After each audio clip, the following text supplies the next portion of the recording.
Salut mon ami, ça va? Bonjour, je m'appelle Laurent, je fais des petites vidéos YouTube pour savoir ce qu'ils pensent les jeunes. Ça va bien? Bon, alors qu'est-ce que vous pensez du masque?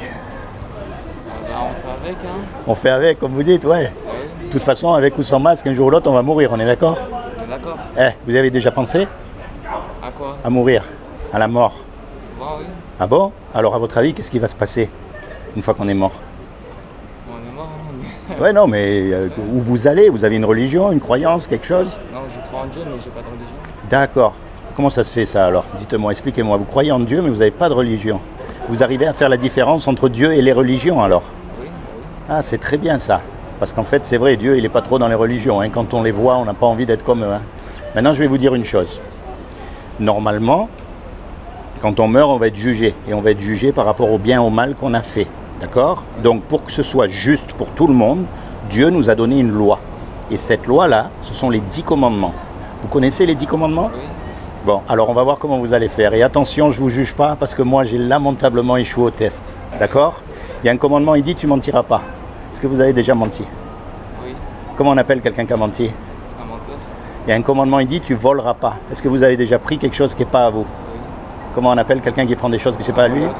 Il y a un commandement qui dit, tu ne regarderas pas une femme avec de la convoitise dans la tête. Est-ce que vous avez déjà regardé une femme avec des idées dans la tête? Oui. Vous savez pourquoi elle est belle cette loi? Parce que justement, elle montre qu'on ne peut pas se juger les uns les autres. On est tous pareils. Face à Dieu, on a cassé sa loi, et ça c'est grave. Un petit garçon, on n'est pas obligé à lui apprendre à faire des bêtises. Et ça montre que le péché, il est en nous depuis qu'on est tout petit, depuis qu'on est dans le ventre de notre mère. Et notre péché, on a offensé Dieu. C'est pour ça qu'on est séparé de Dieu. Tu comprends? Oui. On peut se tutoyer, hein? Oui. Donc si on meurt demain et qu'on est jugé par rapport à cette loi-là, on va être coupable ou innocent? Et si on est coupable, on va aller au paradis ou en enfer? En enfer. Ah, et ça nous chatouille un peu, hein? Oui. On préfère ne pas y parler, on préfère ne pas y penser, on est d'accord? Oui. Pourtant c'est une réalité. Ça c'est ce qu'on mérite à cause de tous nos péchés qui nous ont séparés de Dieu.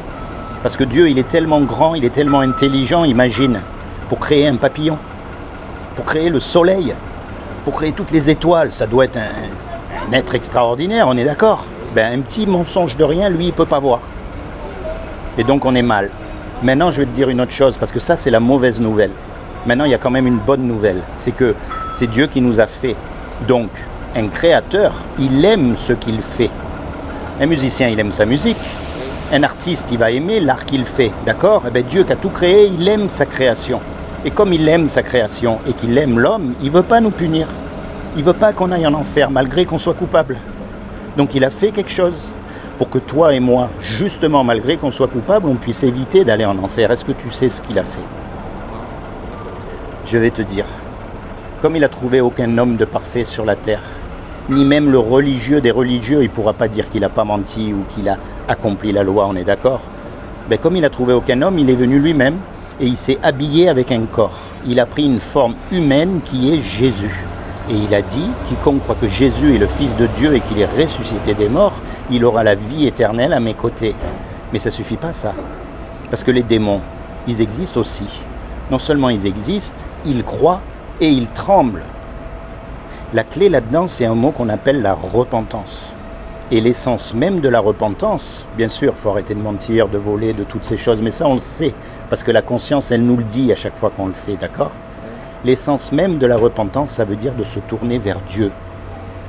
Comme tu as dit tout à l'heure, pas vers une religion, vers Dieu lui-même, quand tu es tout seul. Et c'est là que tu lui parles. Et tu lui parles avec ce que tu as dans ton cœur.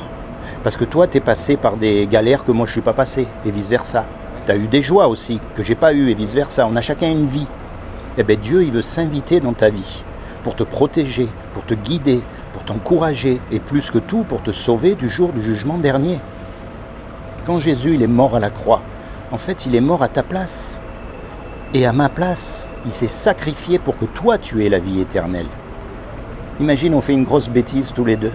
On fait un braquage. Et on se fait bien sûr attraper, et on passe devant le juge.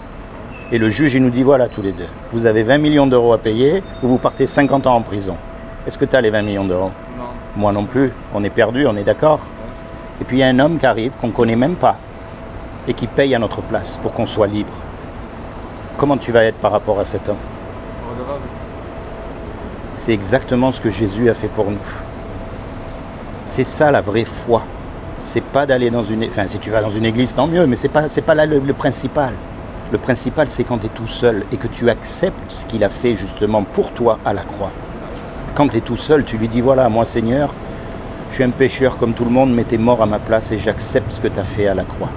Je veux que tu deviennes mon sauveur. Je veux que tu deviennes mon Seigneur, parce qu'évidemment, quand il va vous demander quelque chose, vous allez le faire. Quand, par exemple, la prochaine opportunité que vous allez avoir de mentir, vous allez être là, ah, attends, Jésus me dit qu'il ne faut pas mentir, et là, si je ne mens pas, je vais me trouver dans une galère, aïe, aïe, aïe. Mais je préfère choisir celui qui m'a sauvé, et je ne vais pas mentir, quelles que soient les conséquences. Par exemple, tu vois, c'est ça la marche avec Dieu. Alors moi, je t'encourage, c'est comment ton prénom? Yanis. Yanis, moi je t'encourage. Déjà, tu es à un très bon endroit. Tu arrives à faire la différence entre Dieu et les religions. Ça, c'est un très très bon endroit. Tu es vraiment là où il faut qu'il fasse être. Mais maintenant, tu te rapproches de lui et tu lui parles dans tes moments seuls, tu vois. Et tu lui dis vraiment tout. Il n'y a pas besoin de... Tu sais, les prières, c'est simplement parler. Tu n'es pas obligé d'avoir un doctorat en religion pour pouvoir parler à Dieu ou avoir une soutane ou avoir un truc. D'accord? Est-ce que tu as une Bible à la maison? Alors, je vais te faire cadeau une Bible. Tu sais pourquoi la Bible? Et pourquoi pas un autre livre? Il y a le Coran, il y a plein d'autres livres, hein. Ils sont certainement bien aussi, je ne critique pas, mais il y a une différence fondamentale. C'est que la Bible, déjà, ce sont des faits historiques qui se sont réellement passés. Par exemple, Abraham, Moïse, ces hommes ont vraiment vécu. Et ils ont fait des tas de bêtises aussi, tu pourras lire. Hein. Abraham, il a menti, Moïse, il a tué un Égyptien, je veux dire, c'est pas des... Tu vois, mais si tu veux, Dieu va utiliser l'histoire de ces hommes pour te parler à toi et pour te montrer qu'en fait, il n'y a rien de nouveau sous le soleil et que l'homme, c'est toujours le même depuis des générations et des générations. Et il y a aussi un point très important, c'est on appelle ça les prophéties accomplies. C'est-à-dire que c'est le seul livre qui contient des prophéties accomplies, pas juste des prophéties, accomplies, c'est-à-dire elles se sont vraiment réalisées et il y en a des centaines. Donc ça nous laisse raisonnablement penser que ce livre est vraiment d'origine divine. C'est pas juste une foi aveugle. Donc pour vous, le Coran, c'est pas elle n'a pas d'origine divine? Pour moi, non.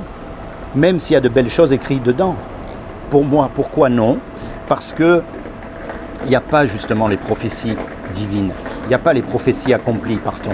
C'est voilà. Donc, vous savez, même chez les bouddhistes, il y a des choses très bien qui sont écrites. Mais il y a des hommes qui sont capables d'écrire des choses très bien. Mais j'ai aucune preuve que ces livres sont d'inspiration divine. Alors qu'avec les prophéties accomplies, comment vous expliquer qu'il y a 3000 ans, il y a 4000 ans, il y a des hommes qui ont écrit des choses qui se passent à la lettre, en plus aujourd'hui. Vous voyez? Tiens, je vais vous faire cadeau. Comme ça, vous l'aurez. Ah, merci, mais c'est bon. Vous voulez pas une BD à la place? Merci. Vous êtes sûr? Oui. Pourquoi vous avez un Coran? Hein? Vous avez un Coran? Non. Ah, Je peux avoir le nom de votre chaîne tiens, YouTube? oui, c'est marqué là, Ministère des Affaires éternelles. Attendez, je vais juste chercher. Ça, c'est un souvenir. Tu connais le docteur Samuel Wells? C'est lui qui a découvert qu'il fallait se laver les mains. Imagine aujourd'hui, je te dise, c'est pas la peine de se laver les mains. Tu vas me rigoler au nez? Oui. Eh bien, à son époque, il n'y a personne qui a voulu le croire. Et il a même fini dans un hôpital psychiatrique. Tu te rends compte? Et regarde aujourd'hui, 150 ans après, ça paraît tellement évident. On est d'accord? Alors imagine pareil que tout ce que je viens de te dire là, ce soit vrai. Tu vois? Donc mon but, encore une fois, c'est pas de prendre tout pour argent comptant, mais c'est de chercher de toi-même. Quand tu es tout seul, tourne-toi vers Dieu. D'accord? Sois béni, mon ami.